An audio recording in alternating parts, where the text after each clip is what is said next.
Oke, Assalamualaikum warahmatullahi wabarakatuh. Selamat datang lagi di channel kita Belajar Asik ID. Nah, kawan-kawan semua, kali ini kita akan membahas tentang tips mengerjakan tes rekening koran ya, atau Kraepelin atau Pauli test. Biasanya dikenal dengan rekening koran. Nah, di bawahnya ini salah satu contoh kumpulan angka-angka yang digunakan untuk tes Kraepelin dan Pauli atau rekening koran itu sendiri ya. Nah, bagaimana? Kita lanjut saja, langsung kita coba bahas. Oke, jadi ada tipsnya dulu nih sebelum menghadapi tes rekening koran. Jadi sebelumnya saya mau beritahu dulu dikit nih. Tes ini biasanya diberikan dalam lingkup psikotes ya. Misalnya kan kita mau tes kerjaan, tesnya itu kan banyak kan, ada tes akademik, ada tes potensi akademik gitu kan, atau ada tes matematika, mungkin ada tes yang lain-lain gitu. Ini masuk ke bagian psikotes. Jadi yang dinilai di sini, yang namanya psikotes itu yang banyak dinilai itu adalah karakter kita dalam bekerja nantinya ya. Jadi mereka menganalisis karakter kita kurang lebih secara umum. Kalau seandainya nanti bekerja dengan kondisi seperti ini, itu bagaimana sikap kita. Jadi psikotes khususnya rekening koran tujuannya untuk itu ya. Dan paling sering biasanya kalau kita tes kerjaan di bank atau di perusahaan-perusahaan swasta. Nah, kemarin kawan saya ada tes di bank, ini ada keluar udah pasti. Lalu saya pernah ikut tes di BPJS, di bagian psikotesnya rekening koran ini keluar juga. Yang Kraepelin keluarnya, yang penjumlahan dari bawah ya. Jadi kalau Kraepelin kita ngejumlahin dari bawah. Kalau yang Pauli kita ngejumlahinnya dari atas. Contoh kawan-kawan lihat di angka-angka yang ada di layar. Di sudut kiri bawah tuh kan ada angka 4 dengan 7 ya. 4705 gitu ya. Nah, kita cuman harus menaruh hasil penjumlahannya gitu. Misalnya 4 tambah 7 berapa? 11. Maka di antara 4 dengan 7 kita tulis angka 1, 11.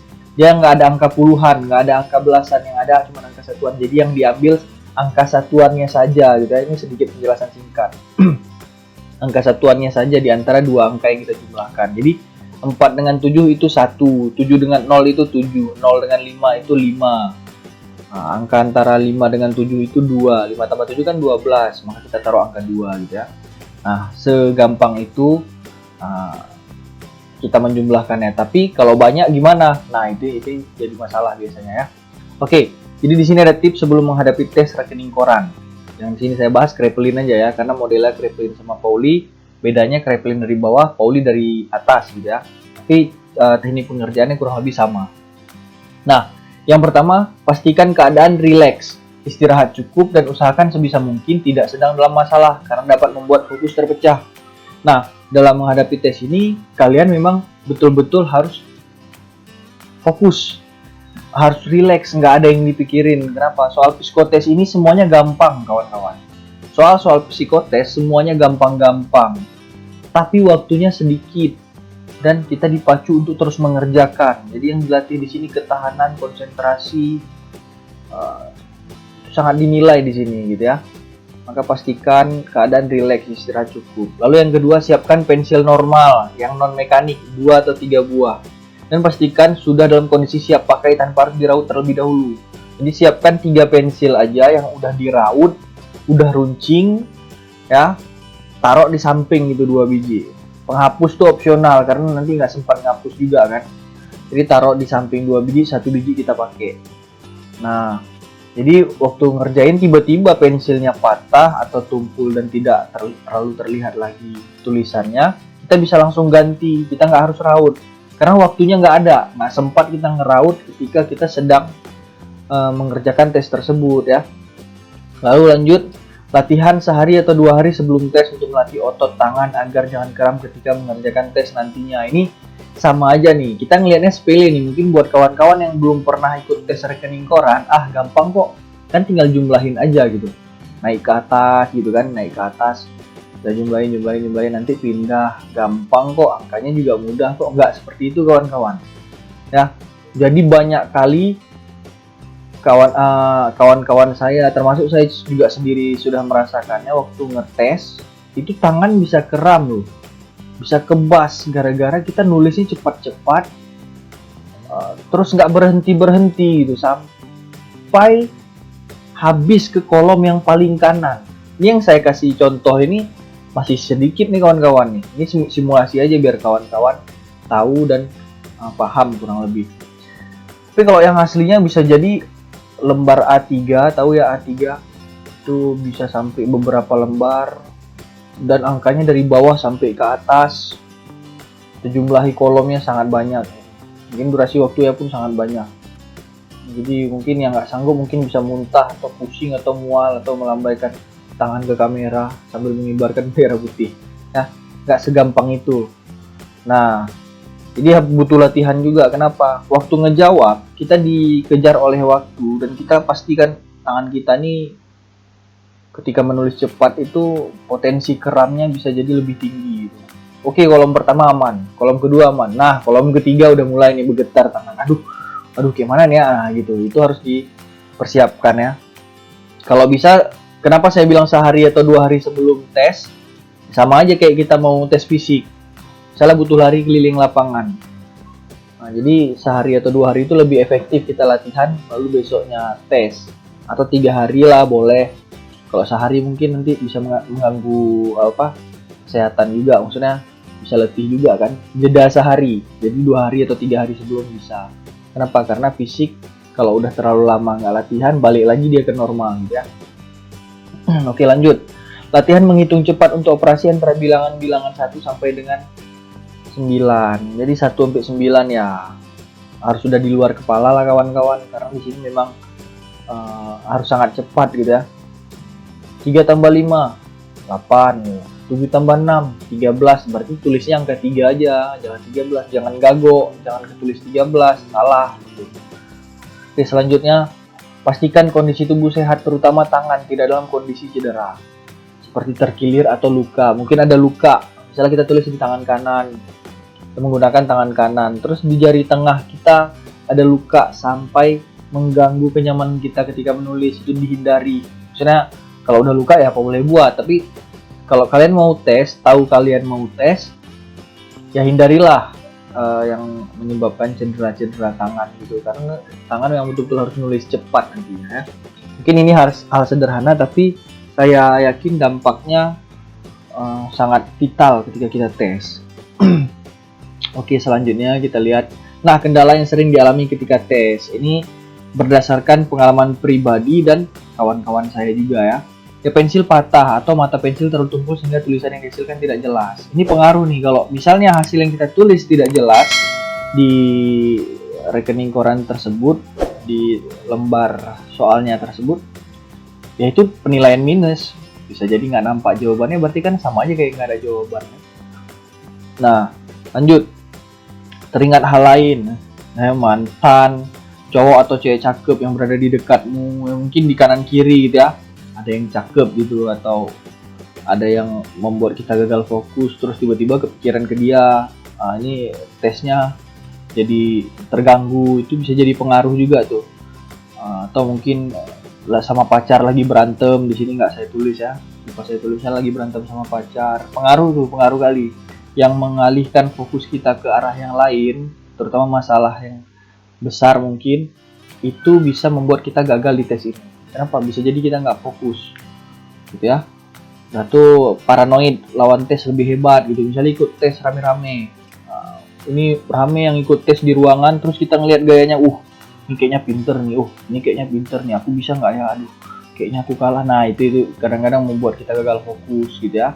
Jadi fokus aja sama soal yang diberikan, nggak usah terlalu lihat kanan kiri, berdoa, intinya jangan pikirkan yang lain selain soal yang ada di hadapan kita ya.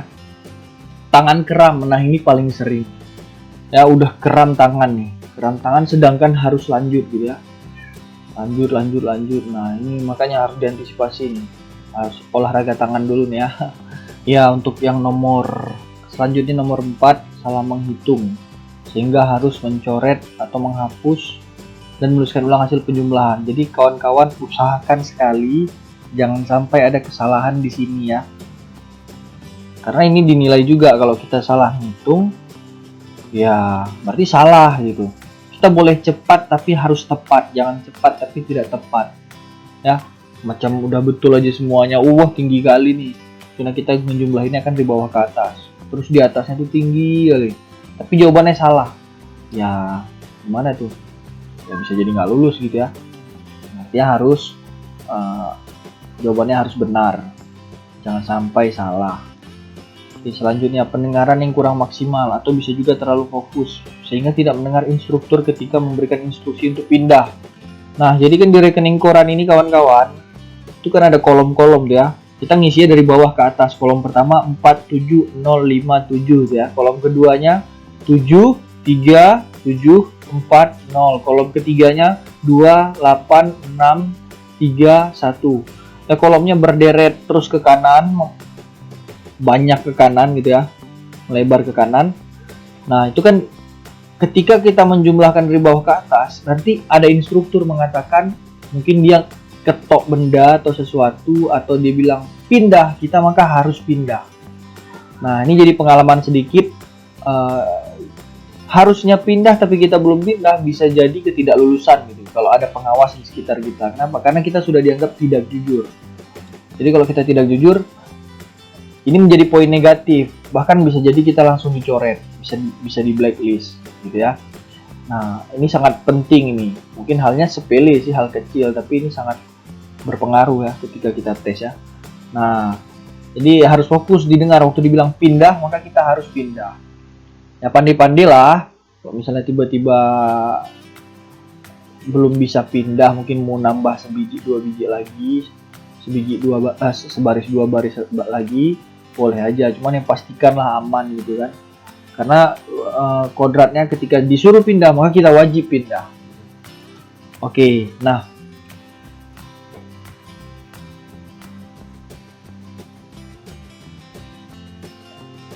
Oke, nah. Jadi ini udah saya kasih tahu beberapa hal. Ini kita coba tes. Saya berikan simulasi menjawab rekening koran ya. Jadi di sini kan mungkin kolomnya ada sekitar 17 kolom. Jadi setiap kolom itu nanti diberi waktu kawan-kawan. Nanti kita jelaskan di akhir ya, di hasil analisis kita ya. Jadi diberikan waktu sekian detik mungkin. Nanti setiap kolom setelah sekian detik disuruh pindah, kita harus pindah. Lalu pindah lagi, kita harus pindah lagi. Nah, bagaimana nanti cara kita menganalisisnya? Nanti kita bahas sama-sama. Tapi kalau kalian ada kertas rekening koran sekarang, mungkin sempat di print, boleh di print. Mau coba sendiri boleh juga. Tapi di sini kita juga bakal tampilkan simulasinya ya. Jadi saya mengisi rekening koran langsung dites saat itu juga gitu ya. Jadi ini yang bakal kita tampilkan adalah hasil tes rekening koran saya. Cuman ya hasilnya maksimal kurang maksimal, harap dimaklumi karena ini kita nge-recordnya di warung kopi gitu ya. Agak ribut, banyak lagu-lagu yang lain kadang-kadang juga mempengaruhi untuk fokus. Tapi nggak ada masalah, di sini kita bahas tentang bagaimana cara kita mengikuti rekening koran, bagaimana kita menganalisis supaya mendapat hasil maksimal gitu ya. Oke kawan-kawan, sekarang kita cek simulasi tes saya untuk menghadapi rekening koran. Oke, check it out.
Oke kawan-kawan, nah tadi kita udah tes simulasinya. Kalian udah lihat sendiri, kurang lebih seperti itu ya. Jadi diketok pindah, diketok pindah, diketok pindah, gitu ya. Dan itu kolomnya masih sedikit tuh. Kalau di tes aslinya lebih banyak dari itu, gitu ya. Oke, sekarang kita coba masuk ke pembahasan berikutnya, data hasil tes dan grafiknya. Jadi kurang lebih grafiknya seperti ini nih. Ini seperti yang di kiri gambar. Oh, di kiri gambar. Di gambar yang ada di sebelah kiri ini ya. Ini grafiknya. Grafik hasil saya menjawab ya. Situ kan ada penjumlahan-penjumlahannya tuh. 7 dengan 4, 1, 7 dengan 0, 7 di sudut kiri bawah. Lalu paling atasnya 8 tambah 6, 14. 4 di situ saya letak. Nah, lalu yang di kolom keduanya 6 sama 1, 7. 7 saya letak. Jadi titik teratas menjadi alur grafiknya. Jadi itu grafik saya. Nah, kita cek dulu nih. Nah, ini datanya nih. Jadi kolom pertama itu 20 hasil. Satu hasil itu misalnya 4 dengan 7. Itu 11 hasilnya, berarti 1 gitu kan. 1 terisi. Penjumlahan dari 2 buah angka 1 gitu kan. Nah, itu satu hasil maksudnya. Berarti 20 hasil ada 20 ke atas gitu ya. Di sini ada data-datanya kolom kedua sampai dengan kolom ke-17. Di sini grafik sedikit agak menurun pada kolom ke-7 ya. Kolom ke-7 saya 15 hasil dalam waktu 18 detik. Ini memang saya gagal fokus. Kenapa? Karena ada lagu diputar besar sekali nih waktu saya lagi menjawab. Jadi saya hilang sedikit konsentrasi gitu ya. Pengaruh nih. Ini langsung turun ke 15 hasil. Habis itu balik lagi normal. Seperti biasa ya. Nah, lalu yang puncak tertingginya ada di kolom ke-13. Kolom ke-13 itu saya dapat 25 hasil. Lalu grafiknya tiba-tiba turun, menanjak turun gitu ya. Menanjak turun. Turun terjal gitu. Nah, ini bukan berarti karena saya tidak sanggup jawab, tapi di sini detiknya sudah kita kurangi jadi 12 detik gitu. Nah, itu di bawahnya ada saya tulis ya. Saya garis yang 18 detik sampai kolom ke berapa tuh?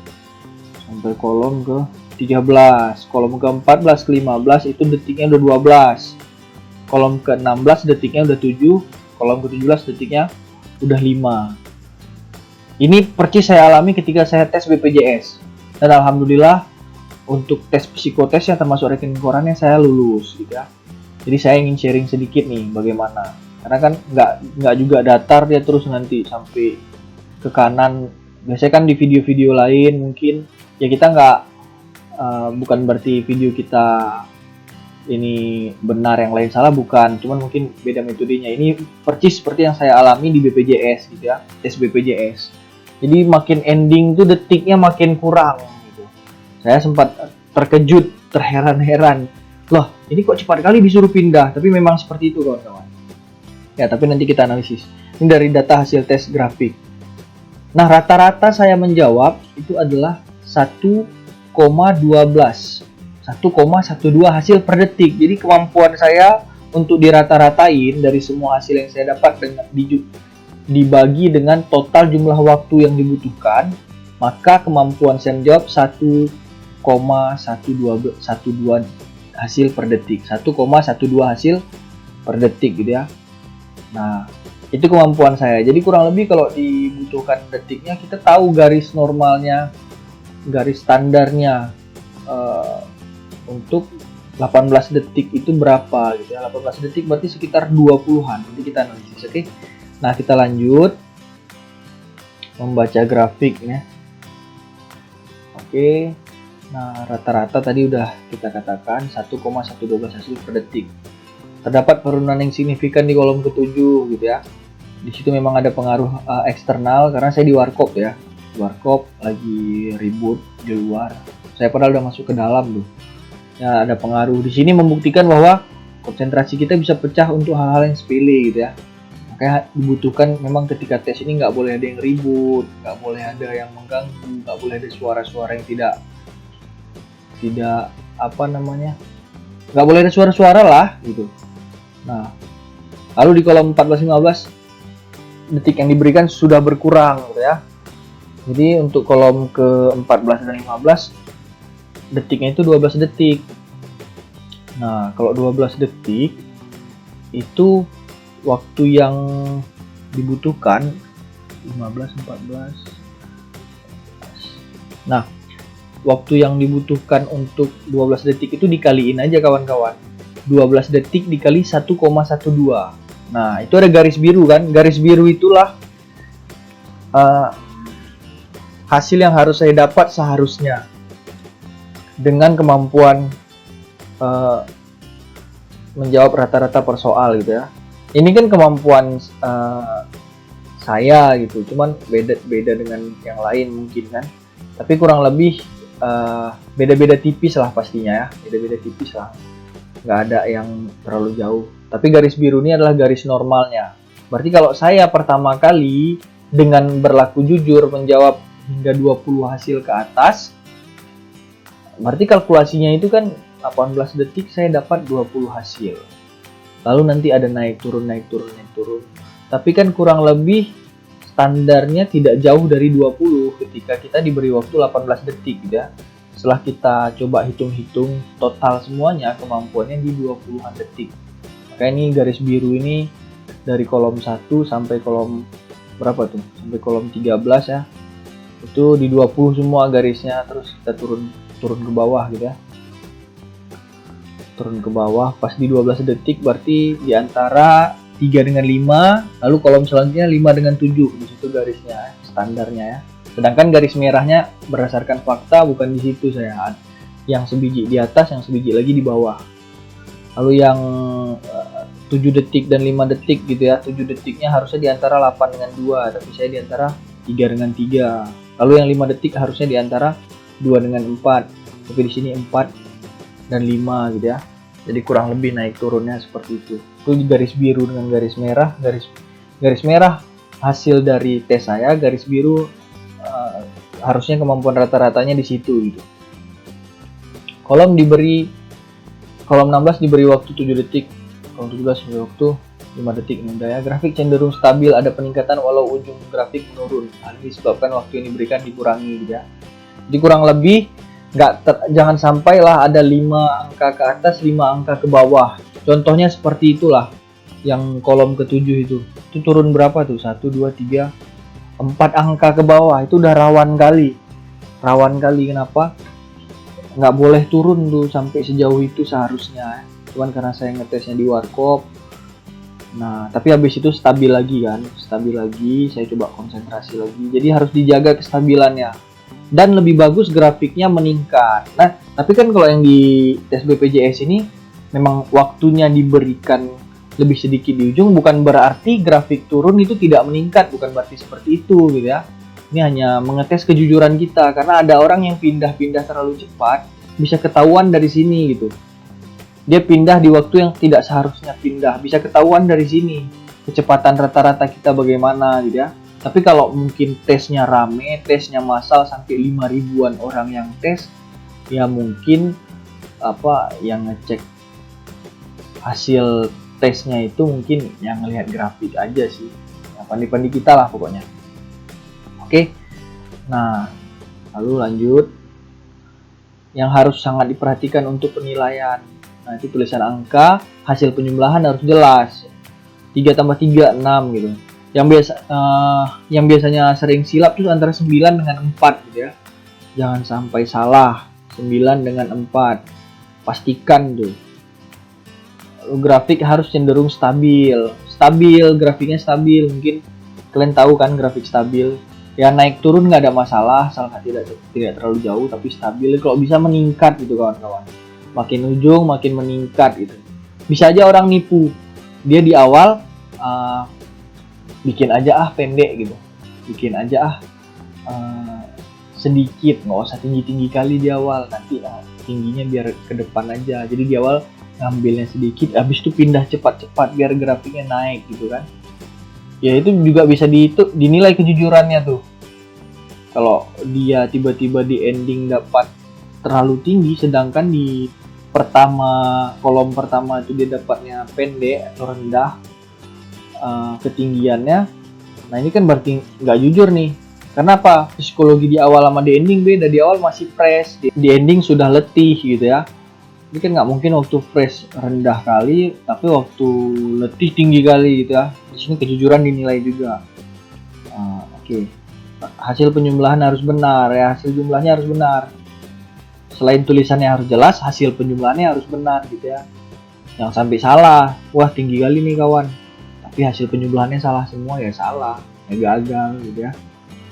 Lalu harus berlaku jujur seperti yang saya katakan tadi, karena sikap dalam mengikuti tes juga diperhatikan dalam ujian psikotes. Contohnya ketika instruktur bilang pindah, maka kita harus pindah. Nah, banyak juga cerita teman-teman saya, kawan-kawan saya, itu dia gagal gara-gara langsung ditandain. Karena apa? Waktu disuruh pindah, dia tidak pindah, ditandain langsung. Emang nggak dibilang kamu gagal, nggak, tapi dia udah pasti nggak lewat. Ya, kawan saya itu nggak lewat gitu. Jadi harus diperhatikan gitu ya. Nah, untuk apa ada tes rekening koran ini? Kita juga harus tahu kawan-kawan. Kenapa ya harus ada tes rekening koran? Nah, biasanya itu untuk melihat kekonsistenan kita dalam bekerja. Lalu melihat ketahanan kita bekerja dalam tekanan. Jadi kerja nanti kan pasti dalam tekanan. Bagaimana sih ketahanan kita? Itu aja yang dikerjain, itu aja yang dikerjain. Tapi kita tetap harus bertahan dalam tekanan. Di situ dinilai di rekening koran. Melihat effort kerja kita berorientasi pada hasil maksimal. Jadi walaupun itu aja kerjaannya, terus harus buru-buru, tapi kita tetap harus capai hasil maksimal. Jadi standar tinggi lah, gitu ya. Nah, makanya kalau di bank tuh selalu ada nih tes rekening koran. Melihat kemampuan konsentrasi dan fokus kita dalam bekerja, gitu ya. Udah banyak nih, udah jawab banyak, jumlahin banyak, sekarang udah kolom ke-27 misalnya. Aduh, kepala udah mumet. Nah, tapi konsentrasi dan fokus kita dalam bekerja masih ada nggak gitu. Jadi sini dinilai juga di rekening koran ya. Lalu melihat kejujuran kita dalam situasi yang serba sulit dan sempit. Itulah, kalau udah kolomnya panjang kan kita udah ngerasa sulit tuh. Udah ngerasa waktunya sempit lah. Situ dinilai kejujuran, suruh pindah-pindah enggak. Pindah kolomnya ya, bukan pindah ke lain hati. Oke, nah jadi itu saja dari kita, mudah-mudahan bermanfaat untuk kawan-kawan semua. Ada lebih dan kurang mungkin nanti bisa di-sharing di kolom komentar, tapi kurang lebih ini hasil rekonstruksi ulang saya terhadap bagaimana kita menganalisis untuk rekening koran ini ya. Jadi mudah-mudahan kawan-kawan bisa memahaminya. Nanti kita bisa sharing-sharing juga, mungkin saya ada kekurangan, ada masukan lain, kita bisa kembangkan lagi ke depannya gitu ya. Oke, terima kasih buat teman-teman semua. Mudah-mudahan video kita bermanfaat. Sukses buat tesnya. Saya akhiri, wabillahi taufiq wal hidayah. Wassalamualaikum warahmatullahi wabarakatuh. Salam belajar asik ID.